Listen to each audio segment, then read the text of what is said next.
Hey guys, welcome to my channel.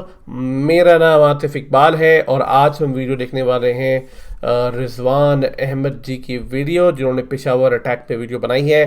Peshawar attack के बारे में मैं ऑलरेडी अवेयर हूँ, क्योंकि एक शिया मस्जिद थी जहाँ पे सुन्नी लोगों ने अटैक कर दिया। ये दोनों ही मुस्लिम हैं, पर एक मुस्लिम ने दूसरे मुस्लिम को अटैक कर दिया, क्योंकि एक को लगता है कि वो मुस्लिम है, एक को लगता है कि वो नहीं है। तो उन्होंने सामने वाले को अटैक कर दिया। कैजुअलिटी बहुत ज़्यादा हुई, 45-50 के अप्रॉक्सीमेटली लोग मरे हैं, काफ़ी लोग घायल हुए हैं। इनके जो फहद हैं, पता नहीं कौन है, जो कि मिनिस्टर हैं, उन्होंने आके अपनी वीडियो में बोला भी कि क्योंकि डॉन डॉन जो न्यूज़पेपर है पाकिस्तान की, उन्होंने छाप दिया था ऐसे करके कि शिया सुन्नी ने शियाओं पर अटैक किया। तो वो मिनिस्टर भड़क गए। फहाद अफरीदी आएगा शायद, I guess if I am right, जो मोटा सा है ना, गोल मटोल सा। तो उसने कहा कि ये क्या कर दिया, आप क्या दंगा करवाना चाहते हैं? मतलब आप जो है इंडिया के इंटरनल इश्यूज पे खुल के बोलोगे कि मुसलमानों को दबाया जा रहा है, हिंदू मुस्लिम हो रहा है, ये वो। जब आपके मुल्क के खुद के अंदर फट्टे लगे हुए हैं, तो आप यहाँ पे दूसरों को लेक्चर दे रहे हो कि शिया सुन्नी। अरे ये तो फैक्ट की बात है। अगर मैं अपनी ऑडियंस को बताना चाहता हूँ, पाकिस्तान के अंदर शियाओं को मुसलमान भी नहीं माना जाता, उनको इंसान भी नहीं माना जाता। मैंने शायद कल परसों एक वीडियो देखी थी, किसी ने कहा इस पे आप वीडियो बनाओ। मैं नहीं बनाना चाहता, वो बहुत ज़्यादा एक्सट्रीम हो जाएगा। पर वहाँ पे एक मौलाना कह रहा है कि जो हुआ अच्छा हुआ शियाओं के साथ, they are not Muslim and whatever happen happen. मतलब मुझे लगता है इंसानियत जो है ना, वो घास चढ़ने चली गई है, मुझे यही लगता है। I feel like religion is very dangerous for the humanity. Let's we all be spiritual, and that's it. Let's be spiritual. Let's get up in the morning, go out, eat something, and that's it. Be happy, you happy, and still let everybody be happy. ये तो बात हो गई। ये तो video देखने के पहले ही मैंने आपको इतना बता दिया है। मेरा दूसरा यूट्यूब चैनल है जिसका नाम है आतिफ रिएक्ट। आप जिस टाइम ये वीडियो देख रहे हो, ये वाली, इसके 1-2 घंटे पहले मैं ऑलरेडी ये वीडियो उस चैनल पे लाइव हो चुका है।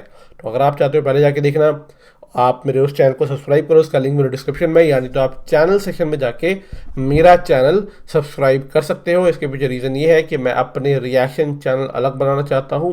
मेन चैनल को मैं थोड़ा अलग रखना चाहता हूँ, क्योंकि मैं जियो पॉलिटिक्स के ऊपर वीडियो बनाना शुरू करने वाला हूँ। तो रिएक्शन उधर रहेंगे, जियो पॉलिटिकल जितने भी टॉपिक्स होंगे वो यहाँ पर मैं डिस्कस करूँगा, ठीक है। प्लीज़ ट्विटर पे फॉलो करो, जितनी पॉलिटिकल चीज़ों के लिए है, डिफेंस की चीज़ों के लिए है। आप जाके कू ऐप पे भी मुझे फॉलो कर सकते हो, इंस्टाग्राम पे मेरी पर्सनल लाइफ के बारे में जान सकते हो, और डिस्कॉर्ड एक बहुत अच्छा प्लेटफॉर्म है जहाँ पे आप मेरे जैसे, अपने जैसे ऐसे बहुत सारे, कम से कम कई 100 लोगों से जुड़ सकते हो। मेरे भी अकाउंट में 250 लोगों से ज़्यादा जुड़ चुके हैं, और आने वाले समय में शायद कई हज़ार जुड़ने वाले हैं। तो आप उसका एक मेंबर बनिए, मेरे डिस्कॉर्ड को ज्वाइन करिए, बहुत मज़ा आएगा आपको। अपने जैसे लोगों से जुड़िएगा। ग्रुप कॉलिंग होगी वहाँ पे, ग्रुप में वीडियो चैटिंग होगी, ग्रुप में मूवीज़ देखेंगे, सीरीज़ देखेंगे, हंसेंगे, अलग अलग टॉपिक पे बात करेंगे, बहुत मज़ा आएगा। वो you would love to be in my Discord server. Please join, बहुत मज़ा आएगा, ठीक है। चलो फिर इस वीडियो को देखते हैं, स्टार्ट करते हैं कि आखिर रिजवान सर इस पेशावर अटैक पे क्या कहना चाह रहे हैं। Right, let's start the video. 3, 2, 1 go.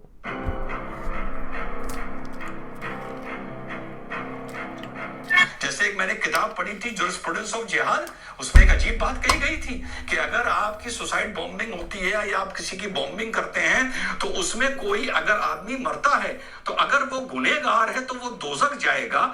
You are doing a good service for humanity. सुनिएगा, अगर आप एक बॉम्बिंग करते हैं, इंडिस्क्रिमिनेट फायरिंग करते हैं जिसमें कोई आदमी मरता है, अगर वो गुनहगार है तो वो दोजख जाएगा। You are doing a service for humanity. और अगर वो गुनहगार नहीं है, अल्लाह वाला है, तो वो जन्नत जाएगा।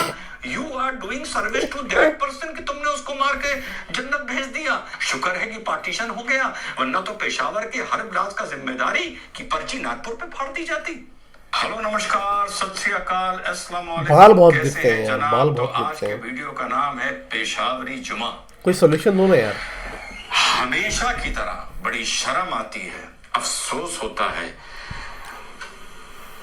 सर झुक जाता है कि हमेशा की तरह, इसको आप एक उपवाद नहीं बोल सकते, एक एक्सेप्शन नहीं बोल सकते, एक रेयर केस या rarest of the rare case नहीं बोल सकते कि पेशावर में जुमे के दिन एक ब्लास्ट होता है, जुमे की नमाज में मस्जिद में ब्लास्ट के साथ फायरिंग होती है और 75 नमाजी लगभग जो रिपोर्ट्स आ रही हैं वो अल्लाह को प्यारे हो जाते हैं।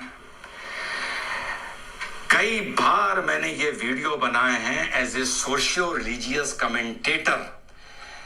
मैं इस गहराई तक, मैं इस वजह तक नहीं पहुंच पाता कि हम मुसलमानों ने जुमे के दिन को, जैसे ईसाइयों का डे ऑफ वर्शिप संडे होता है, जैसे यहूदियों का डे ऑफ वर्शिप सैटरडे होता है, इसी तरह मुस्लिम्स का डे ऑफ वर्शिप फ्राइडे होता है, हम लोगों ने जुमे को एक बवाल का दिन बना दिया है, मार काट का दिन बना दिया है। And it is so difficult to comprehend कि अगर हमारे पास सिक्योरिटी मान लीजिए नहीं है तो हम सबसे ज्यादा इबादत गाह में अपने आप को महफूज महसूस करते हैं। अगर दो वर्गों के बीच में लड़ाई है तो वो वर्ग कम से कम सुबह की जो चर्च में जो सर्विस होती है वहां वो महफूज में अपने को महसूस करेगा। अगर मोहल्ले में दो वर्गों की लड़ाई है और आरती का समय है और सब आरती के लिए आए हैं, वहां पर आप अपने को महफूज महसूस करेंगे। इसी तरह हम अगर मुसलमान हैं और हमको लगता है हमारा किसी वर्ग से कोई लड़ाई है या कोई शिकायत है, तो कम से कम हम नमाज में, मस्जिद में या जुमे की नमाज में अपने आप को महफूज महसूस करेंगे कि नहीं, यहाँ कुछ नहीं होगा, यहाँ तो हर आदमी हिंदू हो, मुसलमान हो, सिख हो, ईसाई हो, अपनी इबादत के लिए आया है, अल्लाह के घर आया है। वैसे तो अल्लाह, भगवान, परमेश्वर, गॉड हर जगह है, लेकिन इन जगहों को क्रिएट किया गया, मस्जिद हैं, मंदिर हैं, कि यहाँ पर लोग आएंगे, यहाँ पर एक जगह बैठकर प्रार्थना करेंगे, एक जगह बैठकर अल्लाह को याद करेंगे, गॉड को याद करेंगे, याहवी को याद करेंगे, परमेश्वर को याद करेंगे, जिससे एक दूरियां मिटेंगी, जिससे एक आपसी भाईचारा बढ़ेगा, शिकायतें दूर होंगी। और हमने, और आज से नहीं, अगर आप इस्लामिक लिटरेचर पढ़ें तो हमारे खलीफा उमर, हजरत उमर की शहादत कहाँ दी गई? मस्जिद में। हजरत अली को कहाँ शहीद किया गया? मस्जिद में। ये सिलसिला आज का नहीं है, ये 1400 साल से चला आ रहा है। हम लोग ने कत्लेआम करने के लिए, बवाल करने के लिए एंड नारेबाजी करने के लिए, डिमॉन्स्ट्रेशंस करने के लिए, मैंने इस पे एक बार वीडियो बनाया था, जुमे का बवाल, हम लोगों ने जुमे का दिन ही मुकर्रर कर दिया है। हम लोग इसी दिन सबसे ज्यादा नॉनसेंस करते हैं। ये जो पेशावर में हुआ है ये कोई रेयरेस्ट ऑफ द रेयर नहीं है। कराची में जब एंटी मुहाजिर रॉयट्स चल रहे थे तो कराची में आज से 30-35 साल पहले की बात बता रहा हूँ। By that I had become an aware citizen. मैं चीजें ये मेरी खुद की पढ़ी ये नॉलेज है, ये नहीं कि बाद में मैंने बुक्स में पढ़ी हो, कि कराची में एक मशीन गन चलती थी मस्जिदों में, मुहाजिर्स की ग्रेनेड्स फेंके जाते थे। इट इज नॉट एन अफवाद, it is not an exception. Muslim community को इंट्रोस्पेक्ट करना होगा और हर लेवल पे करना होगा। हम ये नहीं कह सकते कि साहब इंडिया में थोड़ी बॉम्ब ब्लास्ट हो रहा है जुमे के दिन, नहीं हो रहा, लेकिन इंडिया में जुमे के दिन भी बवाल होता है। जुमे को चूज किया जाता है किसी सरकार या किसी नीति के खिलाफ लड़ने के लिए, पत्थर चलाने के लिए, लोगों को इकट्ठा करने के लिए जुमे की नमाज के बाद। अरे यार, अगर तुम जुमे की नमाज के बाद एक डेमोन्स्ट्रेशन प्लान कर रहे हो तो तुम जुमे की नमाज में अल्लाह के सामने उसकी इबादत गाह में तुम्हारा दिमाग कहाँ होगा? तुम डेमोन्स्ट्रेशन सोच रहे होगे या तुम ये सोच रहे होगे कि मैं अल्लाह की अदालत में खड़ा हूं, सर झुकाए, हाथ बांधे उसके सामने उसको सजदा कर रहा हूं और सब चुप है? यही ब्लास्ट अगर जेरूसलम की किसी मस्जिद में हो जाता तो देखो कैसा मातम शुरू होता पूरी दुनिया में। बिल्कुल। यही ब्लास्ट पाकिस्तान में हुआ है तो कोई बोलने वाला नहीं है। रूटीन मैटर है। मुसलमानों के देश में मरना अब रूटीन मैटर है। मुसलमानों का गैर मुसलमानों के देश में मरना अभी भी रूटीन मैटर नहीं है, पर मुसलमानों का मुस्लिम देशों में दरुल इस्लाम में मरना मुसलमानों के हाथों अब ये एक रूटीन मैटर है। अजीब साहब, जब चाइनीज हमें मारते हैं तो कौम के कान पर जूं नहीं रेंगती? जब चिस्निया में रशद मुसलमानों को मारते हैं तो हमारे मुसलमानों के कान पर जूं नहीं रेंगती हैं? जब पाकिस्तान में कोई मारा जाता है तो हमारे कानों में जूं नहीं रेंगती? जब सऊदी अरेबिया यमन की the richest Islamic country when it bombs the poorest Islamic country Yemen, तो हमारे कानों पर जूं नहीं रेंगती? हमारे कानों में जूं तभी रेंगती है जब या तो कोई इजराइलीज के हाथों, ज्यूज के हाथों मारा जाता है, या शायद किसी हिंदू के हाथों एक कोई मार दिया जाता है, या किसी को 4 थप्पड़ मार दिए जाते हैं तो हैशटैग चलाया जाता है आसिफ हम शर्मिंदा हैं, आई एम सॉरी आसिफ। एक झापड़ मारना यहाँ पर कितना बड़ा इशू बन जाता है। So it is we have to introspect. और ये जुमे का ये 1400 साल से चला आ रहा है। ये पाकिस्तान में एंटी मुहाजिर रॉयट्स में जुमा एक वही जगह तय करी गई थी कि यही मुहाजिरों को घेर के मारा करेंगे, नमाज में मारा करेंगे।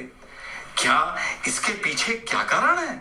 क्या ये कारण है कि जुमे के दिन अगर मारोगे तो ज्यादा सवाब होगा, या ये कारण है कि अगर तुम्हारे हाथों जुमे में कोई मारा जाएगा तो वो भी ऊपर जाएगा? जैसे एक मैंने किताब पढ़ी थी जूरिस्प्रूडेंस ऑफ जिहाद, उसमें एक अजीब बात कही गई थी कि अगर आपकी सुसाइड बॉम्बिंग होती है या आप किसी की बॉम्बिंग करते हैं तो उसमें कोई अगर आदमी मरता है तो अगर वो गुनहगार है तो वो दोजख जाएगा। You are doing a good service for humanity. सुनिएगा, अगर आप एक बॉम्बिंग करते हैं, डिस्क्रिमिनेट फायरिंग करते हैं जिसमें कोई आदमी मरता है, अगर वो गुनहगार है तो वो दोजख जाएगा। You are doing a service for humanity. और अगर वो गुनहगार नहीं है, अल्लाह वाला है, तो वो जन्नत जाएगा। You are doing service to that person कि तुमने उसको मार के जन्नत भेज दिया। इट मीन्स कि कोई गुनहगार मरे या अल्लाह वाला मरे या कोई बेगुनाह मरे, दोनों कंडीशंस में कोई नुकसान नहीं है, क्योंकि एक में आदमी दोजख जा रहा है, एक में आदमी जन्नत जा रहा है, दोनों के साथ इंसाफ हो रहा है। और ये कांड किसी और कंट्री में होता, अमेरिका में होता, कहीं होता तो पूरा दुनिया बवाल मच जाता। शर्म आनी चाहिए। क्या हम लोग ये मानते हैं कि इबादत गाह में आदमी के पास हथियार नहीं होंगे या उसका ध्यान अल्लाह ताला की तरफ होगा? जब आप एक जगह खड़े होकर हाथ बांध के नमाज पढ़ते हैं, आयत पढ़ते हैं, तो ये ह्यूमन नेचर है कि आप मेडिटेशन फॉर्म में चले जाते हैं। ह्यूमन नेचर है, थोड़ी देर बाद आपका ध्यान दुनिया की चीजों से हट जाता है, भटकना बंद हो जाता है, आपका ध्यान मस्जिद में लग जाता है, वहां के सुकून में लग जाता है। क्या इसी ध्यान भटक जो इंसान का ध्यान भटकता है या वो जो अल्लाह की इबादत में अपनी आंख बंद करके लग जाता है, इसी का फायदा उठा के मुसलमान मारता है? शुक्र है कि पार्टीशन हो गया, वरना तो पेशावर के हर ब्लास्ट का जिम्मेदारी की पर्ची नागपुर पे फाड़ दी जाती। सही बात है। शर्म आनी चाहिए। We should be ashamed as a community. Our head should hang in shame. और अगर हमारे यहाँ ब्लास्ट नहीं हो रहा है, कोई मस्जिद में ब्लास्ट नहीं हो रहा है, तो हम मुसलमानों को सोशल मीडिया पे ये कैंपेन चलाना चाहिए, नो हैशटैग नो बवाल इन जुम्मा, से नो टू वायलेंस इन जुम्मा। अरे जुम्मे के दिन तो हम मुसलमानों को सबसे बेहतर होना चाहिए। हम जैसे भी हैं, हम में 10 गुना है, रिजवान अहमद में 10 गुना है, आप में 10 गुना है। मुसलमान भाइयों, जुम्मे के दिन हम लोग को सबसे बेहतर होना चाहिए कंपैरिजन में, कंपैरेटिव में। जैसे नवरात्रे होते हैं, कोई आदमी मीट भी खा रहा है तो कहता है नहीं यार, 9 रातों में मीट नहीं, इस 9 दिन मीट नहीं खाऊंगा। मैंने देखा है। कोई ड्रिंक करता है, भाई नहीं, चलो उसके बाद 10वें दिन खा लिया, वो अलग बात है। 50-52 जुमा और रमजान का एक महीना, उसमें भी 4 जुमे आ गए, कभी 5 जुमे आ गए हैं। ये करीबन 80 जुमे हमारी जिंदगियों में मुसलमानों ऐसे होने चाहिए कि इस 80 दिन कम से कम हम मुकम्मल इंसान होने चाहिए, मुसलमान होने चाहिए। अगर हमारे मुंह से रूटीन में कभी गाली निकल जाती है तो हमें कोशिश करनी चाहिए कि जुमे के दिन हमारे मुंह से गाली ना निकले। अगर हम में कोई सपोज कोई स्मोक भी करता है तो उसे सोचना चाहिए यार जुमे के दिन ना स्मोक करो, अच्छी चीज नहीं है, आदत है पर अच्छी चीज नहीं है। अगर मान लो कोई ड्रिंक करता है तो उसको सोचना चाहिए यार जुमे के दिन ना ड्रिंक करो। आपको जुमे के दिन you should be more helpful, you should be more polite even in Ramzan and Juma. ये जुमे और रमजान मिला के 75-80 दिन we should be at our best कि यार एडमिनिस्ट्रेशन कहे कि नहीं यार आज जुमा है, आज यार कोई बवाल नहीं होगा। टेंशन है, मान लो कोई मुस्लिम इशू को लेके, हिंदू मुस्लिम को लेके कोई अगर टेंशन है, मैं इंडिया की बात कर रहा हूं, तो पुलिस को एडमिनिस्ट्रेशन को कहना चाहिए कि नहीं यार आज जुमा है, आज यार वो अपनी दुनिया में रहते हैं, अपने अल्लाह को याद करते हैं, सुबह वजू करके कपड़ा पहन के अपने जाते हैं नमाज पढ़ने, तलावत करते हैं, सुबह उठ के कुरान शरीफ पढ़ते हैं। आज मुसलमान कोई बवाल नहीं करता। ये इंप्रेशन होना चाहिए एक मुसलमान का कि आज मुसलमान जुमे के दिन कोई बवाल नहीं करेगा, उसके बाद 6 दिन देखा जाएगा क्या करेगा। आज वो बहुत संजीदा होता है, आज वो बहुत सोबर होता है, आज वो बहुत शांत होता है, आज वो बहुत ही तमीजदार होता है। हमेशा हम लोगों को संजीदा होना चाहिए, पर मैं एक कंपैरेटिव बता रहा हूँ। हम लोग को बेस्ट होना चाहिए, और हम लोग जुमे के दिन वर्स्ट हो गए, वर्स्ट। हमारा मुसलमानों का बिहेवियर जुमे के दिन कॉन्ग्रेगेशन में, भीड़ में सबसे ज्यादा वर्स्ट हो गया है। सबसे ज्यादा बवाल हम जुमे के दिन करते हैं, सबसे ज्यादा बदतमीजियां हम लोगों ने जुमे के दिन की हैं, सबसे ज्यादा पत्थर हम लोगों ने जुमे के दिन चलाए। पूरे हिंदुस्तान का नहीं, पूरे दुनिया का, पूरे कश्मीर का इतिहास उठा के देख लो। शर्म आती है बीइंग अ मुस्लिम, ये ऐसी चीजें देखने को मिलती हैं। नमाजियों को आप सजदे में मार रहे हो।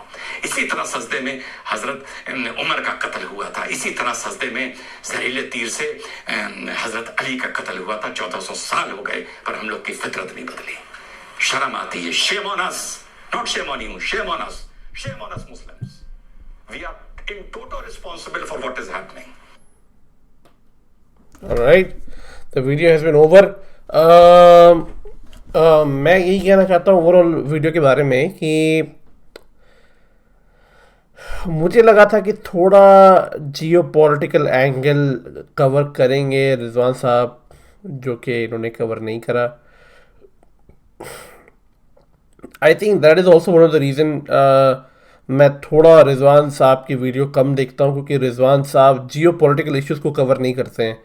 कि मतलब कि उस टाइम पे पेशावर में क्या हुआ, कैसे कैजुअल्टी हुई, क्या रीज़न थे, वहाँ की सरकार ने क्या बोला, क्योंकि ये मेरा एक पॉइंट ऑफ इंटरेस्ट होता है पॉलिटिकल एस्पेक्ट देखना उस चीज़ में।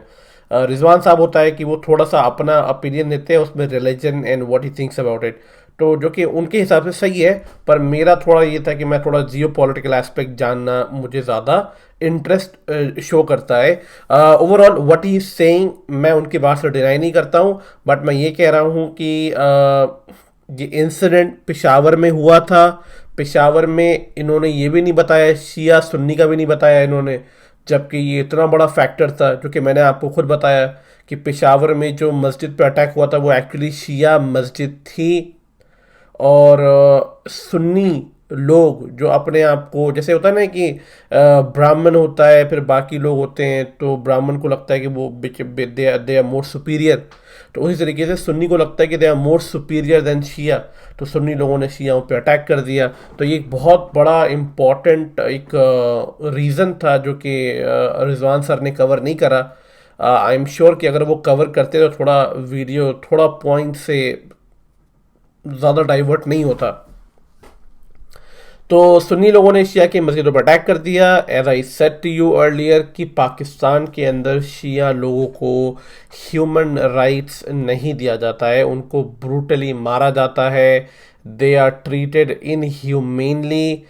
मुझे किसी ने कहा था कि ये बहुत अजीब बात है कि जब मैं ओमेगल पे कितने पाकिस्तानियों से बात करता हूँ तो मुझसे कहते हैं तुम कादियानी हो क्या, तुम अहमदिया हो क्या, तुम शिया हो।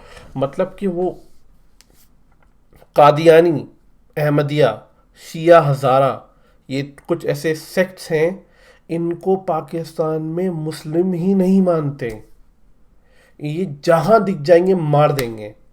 मैं आपसे ये कह सकता हूँ कि बाकी रिलीजन के लोग भी थोड़े बहुत सेफ हैं पाकिस्तान में। मैं सच बता रहा हूँ, आप जाके खोल के पढ़ो, आप इंटरनेट पे जाओ और सर्च करो। मुस्लिम को छोड़ के बाकी जितने रिलीजियस लोग हैं, बाकी जितने अलग रिलीजन के लोग हैं, चाहे हिंदू, बुद्धिस्ट, क्रिश्चियन जो भी हैं, उनके साथ ज़्यादती, उनके साथ बुरा बिहेव होता है, कोई मना नहीं कर रहा है। पर इनके साथ शिया हज़ारा, अहमदिया, कादियानी, इनको ज़िंदा मार देते हैं। मैंने कुछ दिन पहले वीडियो देखी थी, एक शिया बंदे को जो है क्या कहते हैं, एक्स कुल्हाड़ी कहते हैं शायद उसको, एक्स को कुल्हाड़ी कहते हैं, उससे मार दिया। तो ये बहुत मतलब कि ये जो माइनॉरिटीज़ है मुस्लिम सेक्ट के अंदर, शिया हज़ारा, कादियानी एंड अहमदिया, पढ़ना इसके बारे में जाके, इनका बहुत बुरी कंडीशन है। इस पर कोई बात नहीं करेगा, कोई बात नहीं करेगा।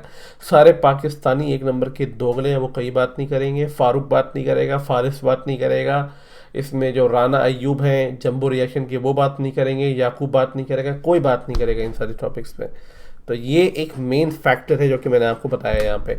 अगर आपको ये चीज़ जो मैंने बताई है वो आपको एक यूनिक लगी, जो आपको लगा कि आपने कभी सुना नहीं होगा, प्लीज़ जाके आप इसके बारे में पढ़ना, और please go and subscribe my second channel जिसका नाम है आतिफ रिएक्ट।